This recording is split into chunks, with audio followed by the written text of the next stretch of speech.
Lee Sin and just absolutely destroys Yankos on the champion. I mean, it could happen. It could happen. We'll just have to wait and see as... Ooh, G2 gonna ban out the Ezreal. Okay. And frankly, I like to see it. Do not love the G2 bot lane not having a lot of reliable engage tools. Yuumi ult is not enough for me, so would not mind seeing the Senna again, especially now that the Kalista has been banned alongside the Caitlyn. I'm wondering if... Oh, G2, they don't want to play the Lilia themselves. That is fascinating. So I guess that their priority is instead going to be the Senna. Surely. Lux is... Oh, never mind. No. So Ashe is also up and available, but Senna, of course, has been the more successful pick for G2 so far this season, for almost every team, actually. I think that G2's goal should always be to get perks on a champion that is comfortable on, and that he can have agency over. And I think that Senna, he's already showcased this series, his positioning has been fantastic. He had a great Senna game in Game 2, and you can see that by banning away the Lilia, they said, yeah, okay, it's fine. We would rather put perks on Senna and just prioritize that rather than get ourselves the Lilia. And that means that the Ashe is kind of the other big champion that goes through. Hecarim has also slipped through the bans. We've seen a lot of attention onto that, so, you know, Shadow doesn't necessarily have to go towards the Lee Sin if he doesn't want it, even though Lily has been pinched. There's the set that has also fallen to the ban, so Jankos immediately grabs that. When we had Jankos on Euphoria, he talked about how putting a jungler on a tank when a lot of top laners were kind of struggling to find engage tools that were working shores up a lot of the team fight tools that you need, and so Jankos taking that responsibility usually as the set and being like, I will start the fights, I will have the agency to be the team player. And obviously a huge performance from Jankos in Game 1. Mikyx limited to Braum this time around, so not quite the same amount of aggressive playmaking. And now we have the Shen. We now know also that it is not just a blind pick for Arome, but in this case it will be, because the Thresh is already locked in. So G2 will have some options here. See if MADLIONS will once again ban the Camille and Mordekaiser, or if maybe the GP hits the bench this time around. Well, your question has been answered, Dracos. No free scaling lane here. I think the thing that surprises me is that Thresh is currently sitting in MADLIONS draft. They have Ashe Thresh bot lane. That is so strong. And G2 responding with Braum is not what I expected. Because I think right now, in terms of their engage, it's actually quite weak. And their 2v2 bot lane is also not great. And something that we talked about at the end of last game was that I think one of the formulas for success is having a winning 2v2 bot lane for MADLIONS. So I think that MADLIONS are sitting very comfortably right now. They have the Shen that can also play through bots. They have the Ashe arrow as well. Like, this is already looking like a very bot-centric comp for MADLIONS. And what we've seen is that when you set your bot lane up for success, that is how you take down G2. Absolutely is, and very surprised that we have not seen a Bard yet this game, and the Thresh was only banned in Game 1 and has not seen any attention until now in Game 4. But with the Braum already picked, bot lane's decided, as you said. We have to see how G2 wants to support their bot lane. What picks will come through for the mid and top lane? I like the fact that G2 immediately started pinching champions that dive deep and have a lot of mobility. Champions that work really well with Thresh are things like that Lee Sin, because you can go in and you can throw the Lantern and then immediately pull him back to safety. Same thing kind of works for the Akali there. It's kind of one of those fun combinations. There's Hecarim. Yeah, I mean, surely we're going to see either a Azir again from MADLIONS, or we're going to see a Galio once more. Because, like, MADLIONS already have more than enough damage now. They've got Ashe, they've got Hecarim, they're good, as long as the Hecarim doesn't fall behind. So, like, just chuck a Galio in there, you offer more peel, you offer more dive, you've got everything. And that's why you see the Zoe coming out to try to dissuade an Azir. I agree with you, Vedius. It feels like that seems to be what G2 think MADLIONS is going to be doing. Perks Zoe, or rather not Perks Zoe, but Caps Zoe. I'm sure Perks Zoe is good too. But Caps Zoe coming in here, obviously one of his big champions. Only he and Abbedagge have really found any success on the champion so far this season. So we'll get the opportunity to pull it out once again, as it looks like we're going to have double AP solo laners from G2 Esports, trying to mix up their damage profile a little bit. Have to see if they can find as much success as they did in Game 2, where they managed to turn it around with the power of this Nico in the mid to late game.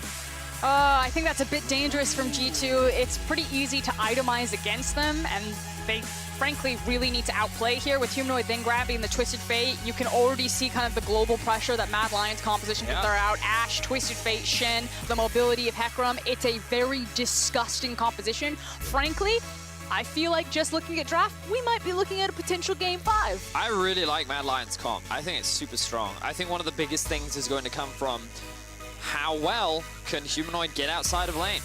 is he going to be attacked like he was in Game 1? The mid-jungle duo, of course, still very strong. Caps on one of his most played champions this split. It feels a lot like comfort for G2 versus what seems like a very solid comp for MADLIONS. Strong dive, strong globals, playing through the bot side of the map. I'm looking forward to seeing what Mad can do with this comp, because I think if they get a lead, they can snowball with it. And here we are, G2 versus MADLIONS getting into Game 4.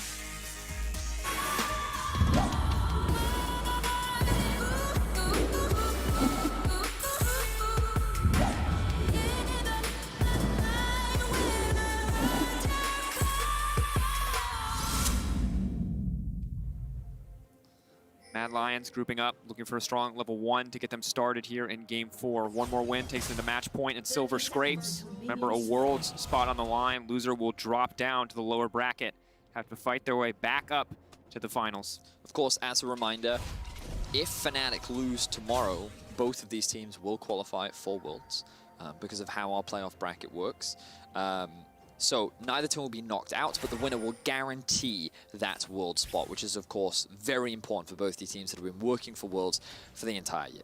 Speaking of Fnatic, if you watch the LEC broadcast a lot, you're probably tired of hearing about these two teams. The G2s, the Fnatics, the pillars of Europe, the two big giants that our region has had for so long. But I want to propose a new story and a new rivalry, because we've always talked about Fnatic versus G2, but as MADLIONS are possibly on the cusp of taking us to Silver Scrapes in Game 5, that would be twice now that they've taken G2 to Game 5, and while we always talk about G2 versus Fnatic, you might be witnessing the birth of a new rivalry, of MADLIONS actually being that team that we've set them out to be, this new European power. So all eyes on these little breakout cubs to see if they can truly be the next great European hope. And of course, the only two teams G2 has ever lost a best of 5 to with this roster since the start of 2019 is FPX in the MADLIONS. Not quite there again yet, but they do have one of the better head-to-head records against G2. I believe they were 6-7 rather from the MADLIONS perspective coming into this series. Now looking to balance it out, potentially tie it up if they can win another best of 5 here, but pressure is on. They do not have a game advantage. It is G2 at match point, so single mistakes from MADLIONS. Mistakes that we've seen a lot, actually, in the early game, especially around the mid lane, could cost them dearly. Well, in this early game, what we've seen is that the blue buff was stolen away. Oh, we have a bit of a playing bot. That thought, the hook now going down, Unbreakable blocking a decent amount of damage, looking for the force stack here, but Perks' autos are incredibly slow, forcing double sums out from Mickey in the meantime, in exchange for Kaiser is going to make them very vulnerable to any follow-up So ganks. I'll come back to the jungle matchup in a second and highlight, again, this Thresh Ashe 2v2, very strong. They weren't able to get any kills here, but they forced both summoners out from Mickey. Kaiser the same as Shadow looks for gank mid. Gold card. Forced to flash away is a very big deal. Zoe without flash, very vulnerable in lane. So already we're seeing Mad with action across the map. They make the gank happen bot. They try to make a gank happen mid, and even though Shadow did lose his blue buff, he doesn't care. He's going to move into Jankos' bot side, going to steal away a couple jungle camps, and now Jankos looking to go on the attack. Once again, hook connecting, Unbreakable blocking most of the follow-up, though. That's a Kaiser big deal. locked up 2, 3, 4. As No his flash. dash comes in, Kaiser's going to be in trouble. The Ignite already gone, and that's going to be first blood going over to G2. Meanwhile, in the mid lane, it's a trade back and forth. Humanoid blows his flash, but will hold on to his life. And like every other game this series so far, we knew it was going to be bloody when MADLIONS and G2 took the Rift, and again, very explosive early games. Now, hopefully in the replay, we get a bit more extended runway time to see what really happened with Kaiser there. Obviously, burning his flash in the initial engagement. I think he was just caught out of position by Mickey on the Braum and got walked down, but very unfortunate there to be punished for his aggression. And it looks like G2 for now going to be sitting on top as we see a lot of action moving towards the bot side of the map. Jankos in a good position there to cover Perks and Mickey as they push out that bot wave, stop Shadow from being able to make a counter gank happen. Now, also that wave just way too big for Carzzy to walk past is, here's the runway time, thank you observers, and I have a feeling that Kaiser probably just gets stuck too close to a minion. Oh, so he just hooks Perks while he's applying the slow, and of course, Kaiser already used his flash earlier, so this then makes it easy for Perks and Mickey to chase him down. Now, in an ideal world, great position. Props to Perks' positioning. Pretty much this entire series has been fantastic. They wanted to give the kill over to Perks, but in this situation, this early on into the game, Perks is probably not flaming Mickey. He's probably like, it's fine. As long as they get the kill, they're happy. And now we have to see what they can do with any kind of advantage. Of course, not quite what they wanted to get, but it's not about getting a tier early on for the Senna. You will just go for the pickaxe, so it is most certainly not the end of the world. He's able to buy the item that he wants, and now continue to lane against Kaiser and Carzzy. In the previous game, Carzzy and Kaiser were able to shove in the wave so consistently. They were able to be such a nuisance, but without the Lulu this time around, they may not have quite as much all-in power, and I'm wondering if we eventually get to see some roams from Kaiser. We'd spent so much about the mid lane in our first 2 games, but Game 3 was much more individual lane focused, and the lanes, or the roaming rather, could start to come out. Dragos, it's the caster classic. When we say level 6s, baby. Like, that's all you got to keep your eyes on, especially with MADLIONS composition. Twisted Fate, Shen, Ash no Arrow. flashes, Ash Arrow, you hit that right. It's just, there's so much on Mad's comp when they hit that level that G2's got to be on high alert. You can already see, let's bring up the minimap and have a look at some of this vision. You can see Control Ward already sitting in the river. They've got the bot Scuttle as well. Mad is already setting the scenes and saying, hey, we have our eyes set on making a play for the bot lane. When you're against a Twisted Fate or a champion that does have heavy roam potential, the Control Ward that Vedius just pointed out is so important. X-Flash, Facebreaker will pull back, will connect. Humanoid potentially going to be in trouble here. Haymaker will land. Yanko's taking a lot of damage back, but Humanoid holding his ground for now. Yep, really good positioning there from Humanoid. He was in front of minions, so he couldn't get bubbled, and now Shadow looking for a gang top. Rome could go for the taunt flash here. Shadow, though, denied on the devastating charge there by the stealth from Wanderer. Clever use.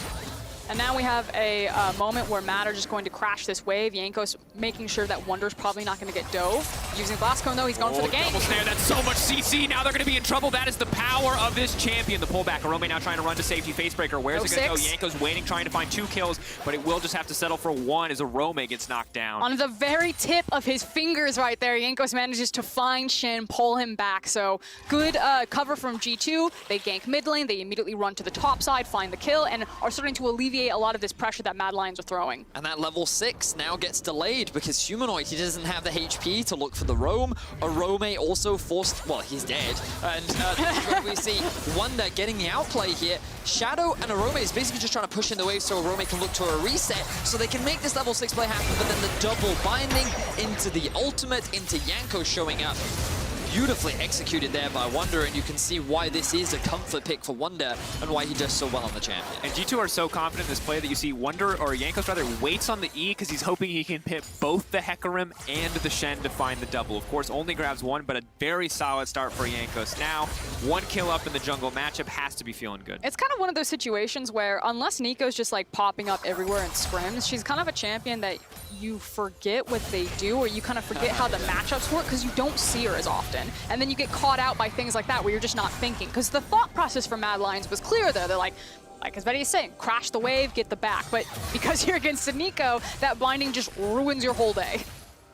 Yeah, and really at that point, Wonder had no damage. That is just base damages and a flawless combo there. Of course, maybe they could have seen him coming on the Scryer's Bloom as it was popped by Yankos, but they disrespected a little bit, and as a result, they are going to be in trouble. But here's the thing. Perks and Mickey now need to be on their best behavior because you know that Humanoid's going to be picking up his blue buff here. Everyone's keeping track of the jungle timers, and that Carzzy has just tipped over into level 6. And so this is going to be the big window. We're constantly going to be clearing waves and then looking for the roams and the kill setup bot lane for Mad. And so what G2 is going to be doing is, number 1, they're going to keep top pushed as much as possible. We don't have time. The play's already happening. Lands, Perks now walking away. Of course, when he's into stealth, it is hard for Shadow to actually follow up. Oh my god, that's actually such a solid interaction. Curse of the Black Mist denying the Hecarim devastating blow unless he gets into absolute closest range possible. So I know that Senna has a lot going for her, but I'm just going to put it out there that I think the Curse of the Black Mist, probably like the top tier in my opinion, like top shelf ability. That ability ruins so many champions' days.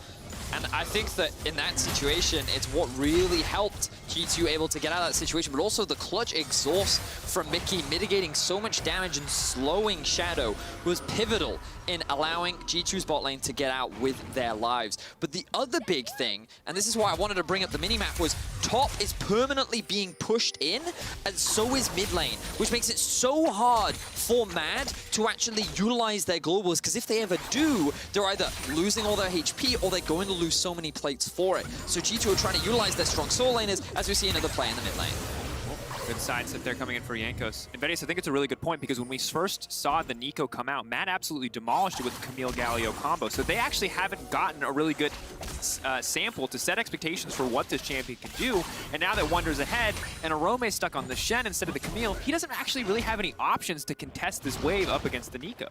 But that also means that Mad Lions need to really rely on Shadow to get Arome and Humanoid kind of out of these lanes and into playmaking opportunity. Yep. Now, the Zoe pick is obviously going to be huge because she'll have push priority or at least be able to answer. Go. I'll hold it. Perkz in trouble. Good flash there coming out, but now the Shen on the way down. Perkz is going to get taunted up and knocked down. Mickey on the retreat, but no, the heal. Not quite enough.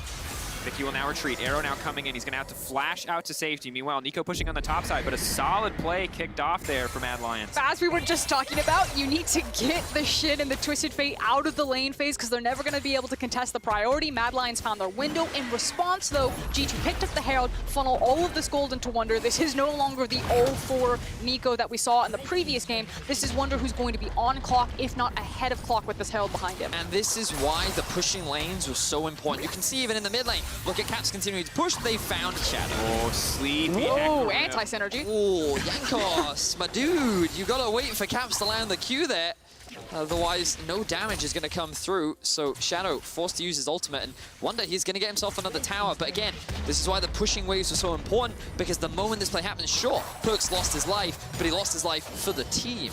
They now have a 2-3K gold advantage after what was a successful roam for Mad. Oh, wow. And that's a 2K lead for Wonder individually in his lane, and he's at almost 1,300 ahead of the furthest ahead person, which is Humanoid. That is one massive Nico, and also closer, the faster she gets to level 11, the more devastating that ultimate is going to be. G2 also going to grab a Mountain Drake in the meantime. Mad Lion, they were fighting blow for blow in Game 2 and Game 3, but this time around, G2 are absolutely dominating in terms of raw gold in the early game. That said, Mad Lion's composition, even though they have fallen behind, is still very strong at kind of creating their own windows of opportunity to take the plays that they want because of all of their global ultimates. So because of the composition that they're playing, yes, everything is looking very good for G2 right now. Mad Lions still have plenty of opportunities and choices to make to get them right back into this game. Arrow lands. Locked up. Taken out, and it's very clear once again, it feels like Mad Lions always paint a target on the back of one of the G2 members in the early to mid game, and this time around it is Perkz. Lens, of course, available this time, was able to use it to walk away, but Wonder now ready to spread his advantage from the top lane to the bottom side of the map as Shen is left farming under his inhibitor tower.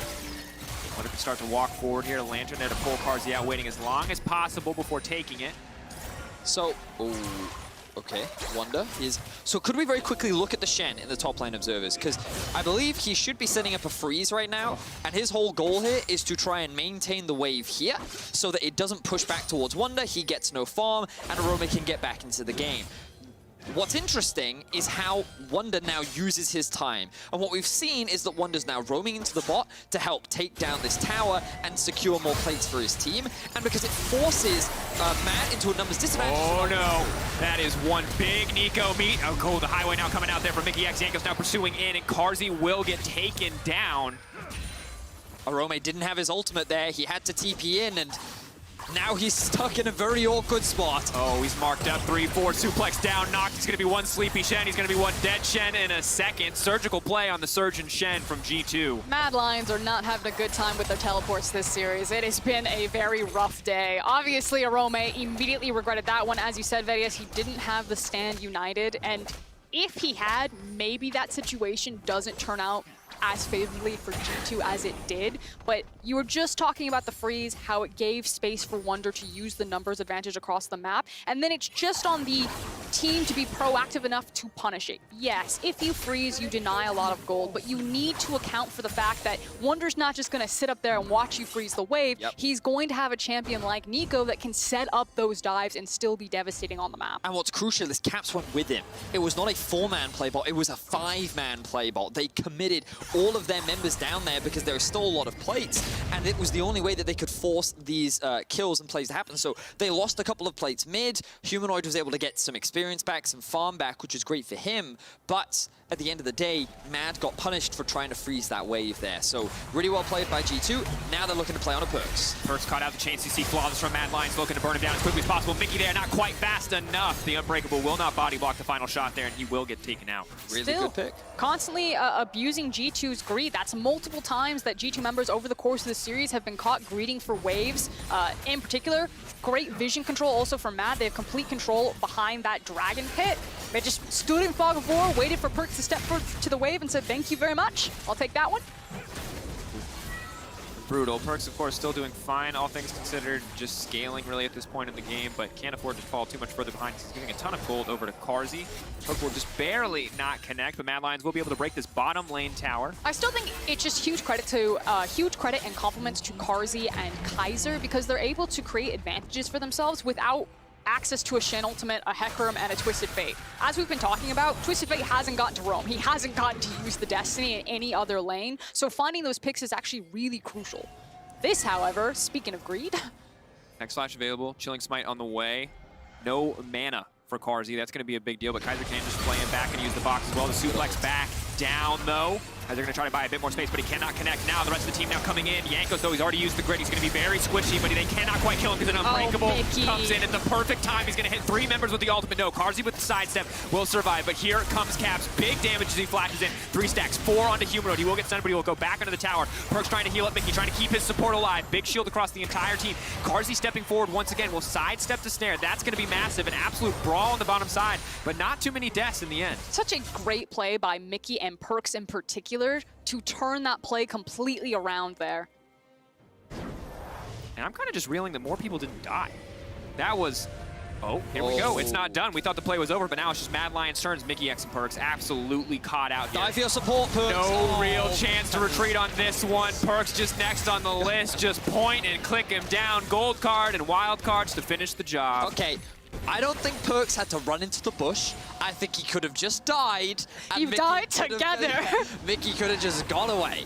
But because they overstayed, because they greeded to try and secure the tower, Mad are able to punish G2, and now they're the ones that are in position to challenge Drake, but Shadow's low. The TP coming through. Oh god, G2 it never still stops. wanna fight this. Wonder chasing. X-Flash used. Humanoid has to choose who he's going to stun up. Wonder will get locked up, and now Humanoid just getting run down. Protobelt as well for Caps. Can just pop forward at a moment's notice. Going to come through. Nice sidestep from Humanoid, but not quite enough to finish the job. In the meantime, it looks like MADLIONS did take down the Infernal. So let's have a look back at this play and how this all came about. So Jankos, he sees that the position that Kaiser and Carzzy are in. He thinks, okay, I can make this play happen. Uses ultimate to get through the threshold, which is really good. Sidesteps the hook, and is able to burst him out. Then the stun comes through, but the heal from Perkz keeps him alive, along with Mickey's flash into Braum ultimate, timing just as a roommate arrives, and he's taken a bunch of damage from Wonder. The minion is what blocks it and saves Mad from actually losing more members. Then the stopwatch from Mickey, the ultimate from Perkz as well. And then some good sidesteps here from Carzzy. A lot of cool mechanical plays here that end up working out in favor of both teams. Ends up only being 1 kill. But then, of course, you see Perkz him like, I can get this tower. Doesn't respect the Humanoid wasn't in this fight, the TP as well. And this is where I'm like, don't go in the bush. When you're swimming with your friend and they kind of lose it and they're like, oh, I'm starting to sink, hold me up. Yeah. It's like, you're just making us both drown. No one is being saved here. Yeah. I am not your lifeguard. I mean, to be fair to Perkz, Humanoid was like so deep behind them, they were going to find me. You know what I mean? I don't think Mickey was getting out of that one. A man can dream. Roscoe. All right, they will grab the Herald in the meantime. Of course, MADLIONS did grab the Infernal, so it's a trade back and forth for objectives, but still a 3K gold lead for G2. Remember, they are on match point. If they can close this one out cleanly, they will secure their spot at Worlds. For MADLIONS trying to bring us back to Game 5. And so what I do think is interesting here is that in Mad's comp, they do have strong split pushing aspects, but they also have pretty good team fighting because of their ability to dive the backline.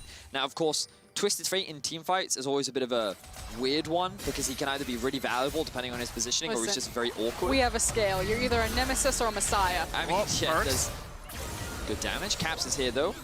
The Lantern is likely just going to keep Carzzy alive. But yeah, basically what I think is really interesting is you have a dive comp, but I think that Braum and Nico exceptionally good versus dive. So I think that Mad want to avoid 5v5 fights if they can, and I think they're better off utilizing size to generate pressure and then trying to look for picks. Instead, use the TF ultimate, use the Asher, use the Shen ultimate to try and pick off people on a side lane, and then rotate into an objective where you have a numbers. You also have to be very careful about when you Shen ult, because it is so easy if you are running in as Hecarim for Jankos to just ult you right back out, and if the Shen is ulting in at the same time, you can shut down all of the reliable engage and team fight options for MADLIONS. I think you're so right, Betty. I think picks probably are the better decision at this stage of the game. But I think kind of the difference in the last time that Mad Lions, or excuse me, like the reach of Senna and what Mad Lions have for them is even if the engage or the dive doesn't land, you still have great reach and control in front of you between a Thresh and an Ashe. I just think Mad Lion's composition is really well balanced and kind of everything that it can do. And even if you don't get the most successful Hecarim into Shen, like Ashe and Carzzy, with the help and protection of Kaiser, can just fight you and walk you down front to back. She's gonna have great kill pressure on set. So I agree, but I think that when you look at the range, Caps and Perk should have more. Which is why I think that, like, that's the biggest difference for me, because last time, you're right, when they were funneled into those choke points. What front line dies faster? Yeah, and you have two tanks versus one. Sure.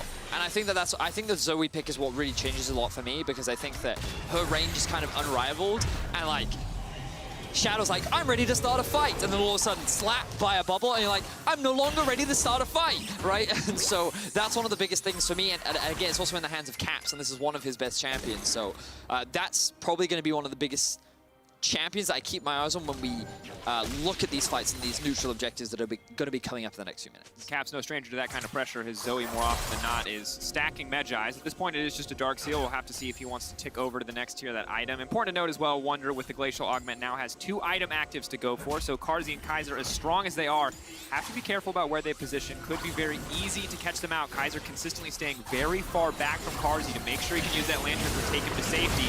That said, Cap now potentially caught out. They're trying to get the fight kicked off. Mickey looking for that disengage. Shadow caught in the midst of the entire team, but Humanoid on the backside trying to dunk down. Cap's still alive. The heal coming in from Perks, but not nearly enough. G2 now has to run for the hills. Shadow still going.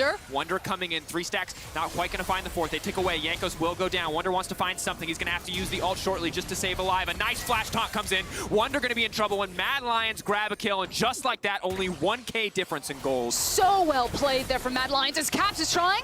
Ooh.